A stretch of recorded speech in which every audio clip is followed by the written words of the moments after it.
Well, I never thought I'd be adding wasps to my farm, but let's see how it goes.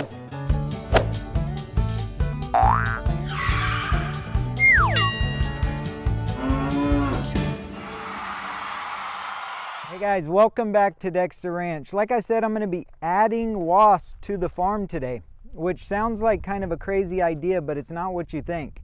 These are called fly eliminators, and these are gnat-sized parasitic wasps that actually control the fly population on your farm. And they do it in a way that's a little bit or a lot cleaner than fly spray or something like that would do it. I had a pretty difficult time with flies last year, and I noticed that I was spraying the cattle with fly spray more than what I would like, so I started looking around for a cleaner way to try to control the flies. Now, I bought these from a company called Arabico. I believe that's how you pronounce it. I don't know. I'm not affiliated with them. This is just something that I'm sharing, but you can jump on their website. It's Arbico, and check these out. It has all the information. But they can set you up with a subscription for these to where they come every 2 or 4 or every 6 weeks to your mailbox.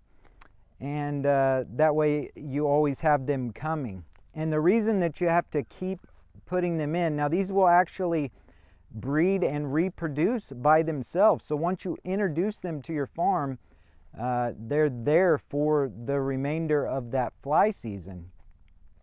But the problem is that they don't reproduce as quickly as the flies do. So that's the reason why you have to continue to introduce them to your barnyard area or your holding area of your farm, the areas where the flies are going to be the most. You have to keep introducing them every, like I said, 2 to 6 weeks, depending on your conditions, your area, the amount of cattle that you have, all of those different things. But so they send you this bag, and I don't know if you can see in there, but you can kind of see that they are already hatching. And on the instructions, I read them earlier, it says that you are to go ahead and put them out in the barnyard, or put them in the area we're going to put them once you start seeing that happening. And once that happens, it's kind of a rapid thing. It continues really quickly to where all of them will end up being hatched. I kind of left these out in the mailbox for 3 days, I think, which probably wasn't a great idea because it's about the perfect conditions for them to go ahead and get hatched. I don't think that I missed my time frame or anything, but just a word of caution there. If you do try these, pay attention to the shipping and get them out of the mailbox as soon as you can. That way you can kind of be in control over when they hatch, rather than them are already being hatched when you get to them. So what I'm going to do is I'm going to take you guys with me. We're going to go out to what they call the hot spots, which is basically just around the feeder, around the water, in the barn, the different areas where the flies would be the most, where there's the most manure, the most moisture happening, you know, those would be the hot spots. And I'm going to show you how I put them out. And so one more thing, this bag here cost me $32. This isn't really cheap. There again, the fly spray and that kind of stuff is not very cheap either. So if it ends up working, then I think it's going to end up being a good deal. And I'll do a follow-up.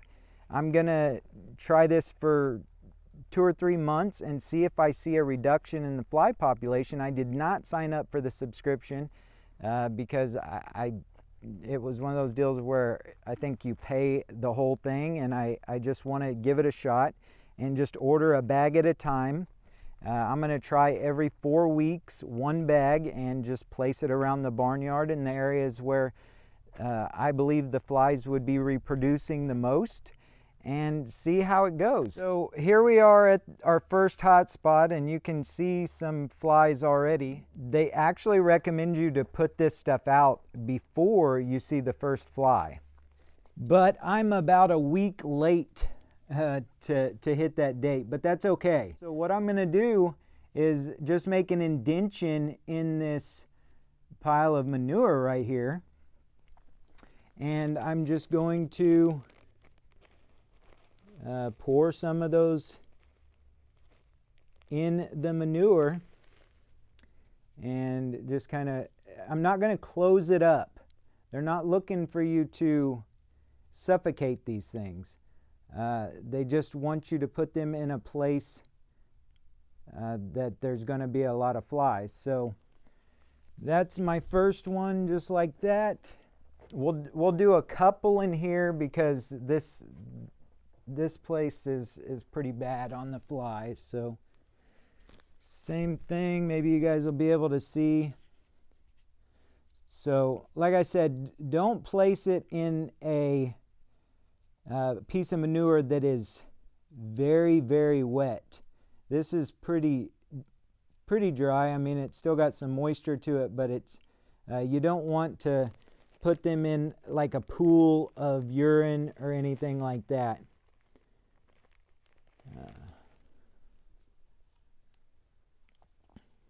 And then after I put them inside there, then I'm going to come back and place some straw or hay over the top of it, just to create that cool, dark environment that is best for them to hatch in. And we'll do our other one right here. Put a little bit of hay over it. The cows probably will not mess with this because they don't like to eat their own manure. The other areas I'm going to focus on are the feeders. So we'll do this one real quick. Same thing. Just make an indention in the ground and dump some in, and then cover them back up. Real easy. The other feeder, and this is where we fed most of the hay this winter, so this is going to be a pretty bad spot. I'll probably do I don't know, 5 or 6 piles around this feeder.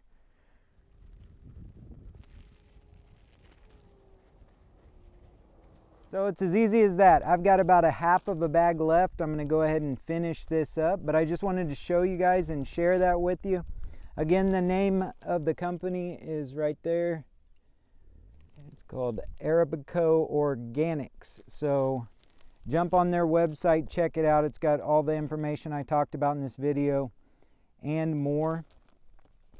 If you guys found this video helpful, make sure you hit that like button, share the video, and if you haven't yet, subscribe to Dexter Ranch, and we'll see you guys on the next one. Bye.